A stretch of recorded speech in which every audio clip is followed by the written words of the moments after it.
श्री सुखदेव रूपी तोते की उनका मुख लग गया है। श्री सुखदेव रूपी तोते के मुख से ये शास्त्र प्रकट हुआ है संसार के लिए, इसलिए श्री भागवत कथा मधुर है। निगम कल्पतरोर्गलितं फलम्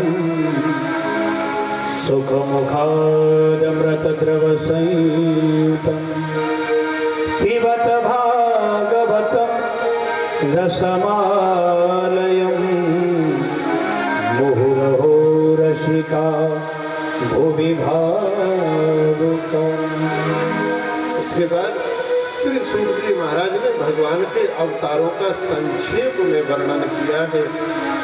22 प्रकार के अवतार तो प्रथम स्कंद में, और 2 अवतार हंस अवतार और हयग्रीव, ये एकादश स्कंद में इसका संकेत। ऐसे 24 अवतारों का वर्णन किया है, लेकिन बड़ा संक्षिप्त में कि प्रभु ने सबसे पहला जो अवतार लिया वह कौमारी सर्ग में सनक, सनंदन, सनातन और सनत कुमार के रूप में लिया।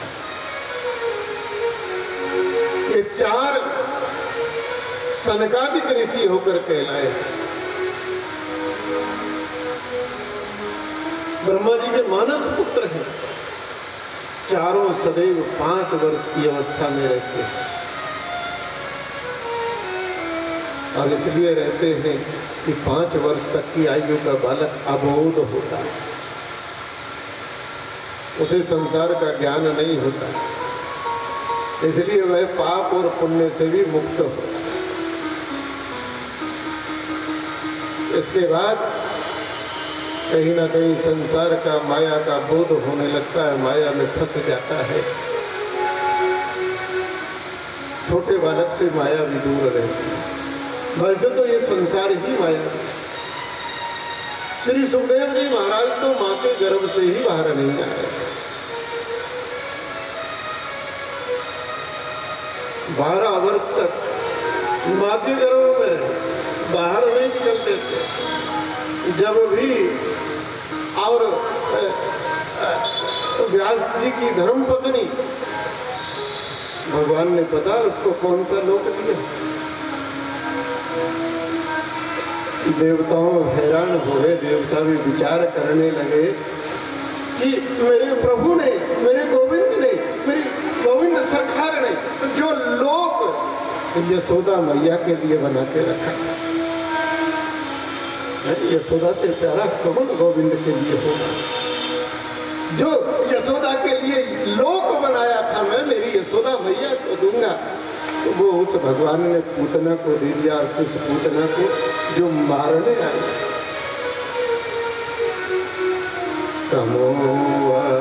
दयालु शरणं ब्रजे।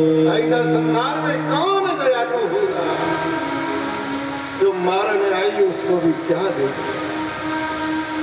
ये बटुक ब्रह्मचारी जिस वन में श्री सुखदेव जी महाराज ध्यान लगाते थे, तप करते थे, ब्रह्म का चिंतन करते थे, और वहाँ झाड़ियों में ऐसे ऐसे श्लोक बोले, और जब कानों में ये रस भरे श्लोक जाए, श्री सुखदेव जी का ध्यान भंग हो जाए, दूसरी जगह जाकर बैठते हैं, तीसरी जगह जाकर बैठते हैं, और इन श्लोकों से, भागवत के इस माधुर्य से, इस रस से, अरे मैं किस रूखे सूखे ब्रह्म का चिंतन करता हूँ, वो कौन सा ब्रह्म है जिसने पुत्र को भी ऐसा लोक दिया। श्री सुखदेव जी बावले होकर, अरे भैया ऐसे ऐसे श्लोक और सुनाओ, और सुनाओ। तो ब्रह्मचारी जी कहते हैं, जो सिखा पढ़ाकर और पिताजी ने भेजे थे व्यास जी ने, बोले देखो ये तो हमारे पास सैंपल है, असली माल तो गोदाम में भरा रखा, ये तो सैंपल है, और जब सैंपल ऐसा है तो माल कैसा होगा। आओ, श्री सुखदेव जी कहते हैं हमको अपने गोदाम में ले चलो। बोले गोदाम तो व्यास नारायण गुफा बद्री नारायण में जहाँ है तो वहाँ पर स्थित है। इन श्लोकों के बल से श्री सुखदेव जी खिंचे चले आए और पिता के चरणों में माथा रखा। जिन पिता के बुलाने से नहीं आए, मुड़कर तक नहीं देखा, लेकिन भागवत के श्लोक व्यास जी ने कहा आखिर बाप है हम तो।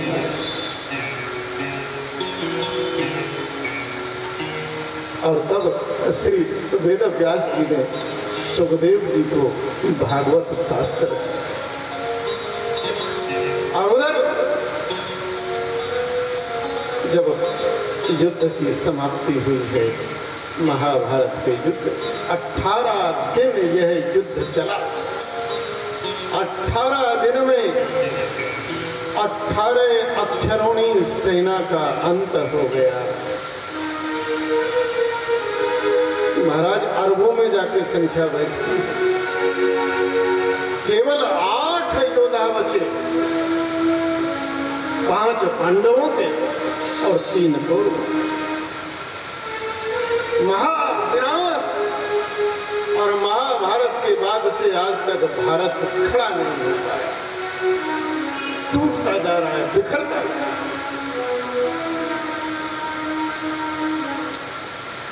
उधर दुर्योधन की जंघा को तोड़ दिया भीम ने, युद्ध का निर्णय हो गया, और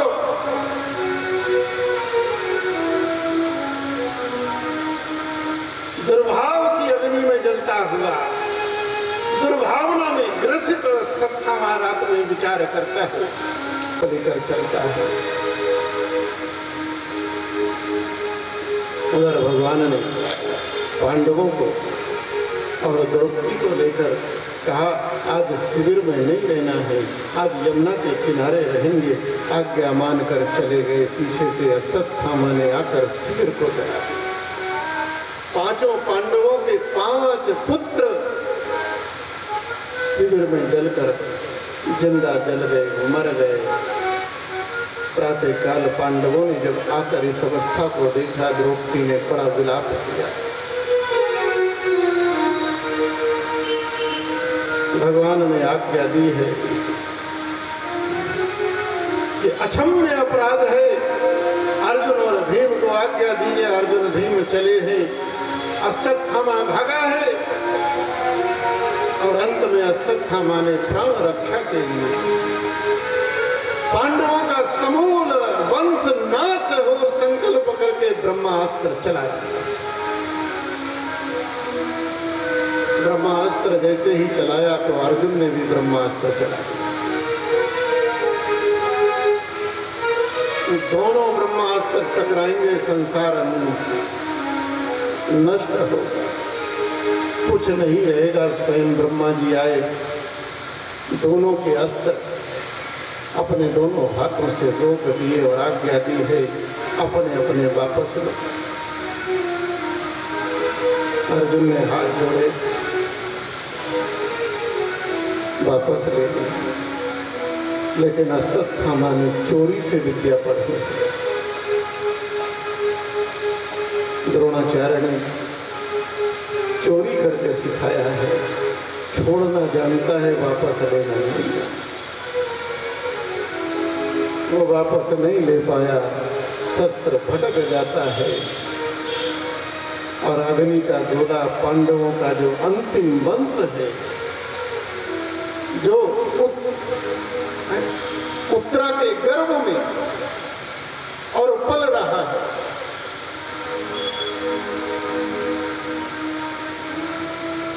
अभिमन्यु का जो पुत्र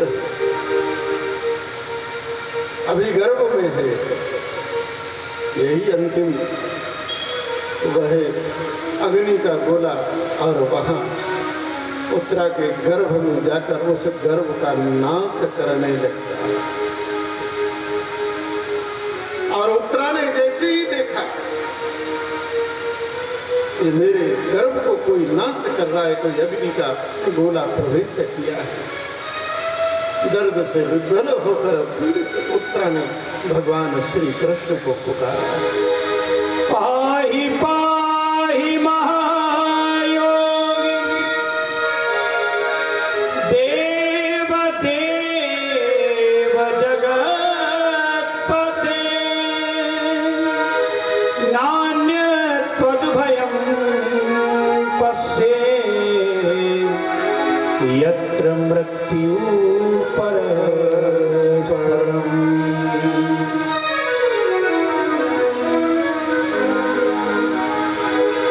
भगवान को जिस क्षण भी आप पुकारोगे उसे कहीं से आना नहीं, वो सर्वत्र व्याप्त है, वो वहीं प्रकट होगा।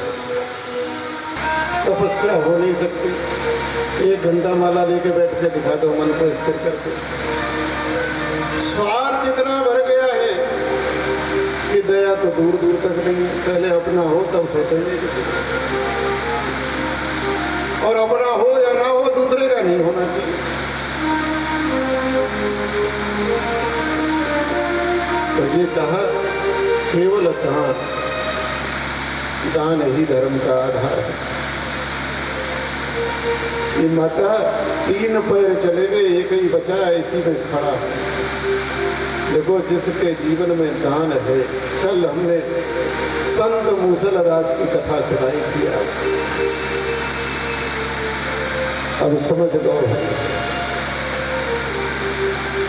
और एक काला पुरुष कभी गाय को कभी बैल को कोड़ा मारता है। गाय धरती है, बैल धर्म है। राजा परीक्षित ने जब देखा ये काला पुरुष कौन है, मेरे होते हुए गऊ को, प्राणियों को जो त्रास देता है, धरती और बैल को, धर्म को, राजा परीक्षित ने और अपना तर्क से तीर निकाला और कहा सावधान। कलयुग ने जब देखा राजा परीक्षित ने तीर निकाल लिया है, तो राजा परीक्षित ने जब तीर निकाल लिया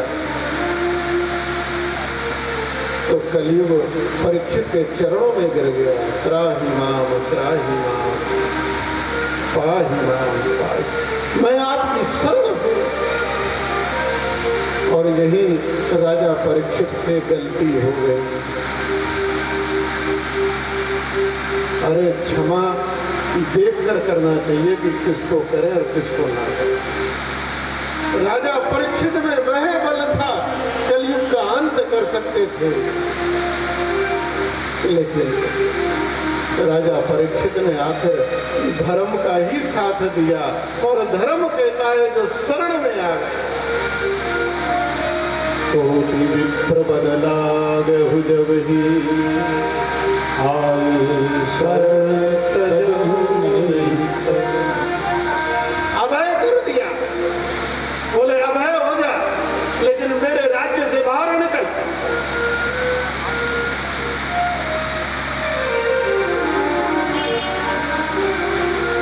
कलयुग हाथ जोड़कर कहता है पृथ्वी कहाँ, महाराज कहाँ जाऊं, सारी पृथ्वी पर आपका राज्य है, जहां भी जाता हूं आप दिखाई दे रहे हैं।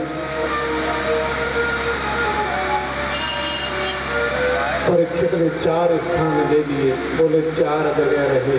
कहाँ? पहला दिया है धूत, जहां जुआ होता है। दूसरा दिया है नशा, किसी भी प्रकार का हो, चाहे पुड़िया खाते हो, चाहे ऐसे करके पीटते खाते हो, किसी भी चीज का जो नशा है उसमें कलयुग का वास है। और तीसरा दिया है मांस भक्ष।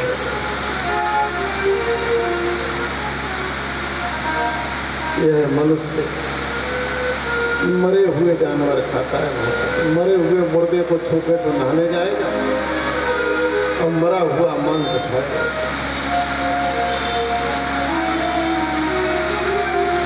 और चौथा स्थान दिया है, और वह दिया है व्यभिचार।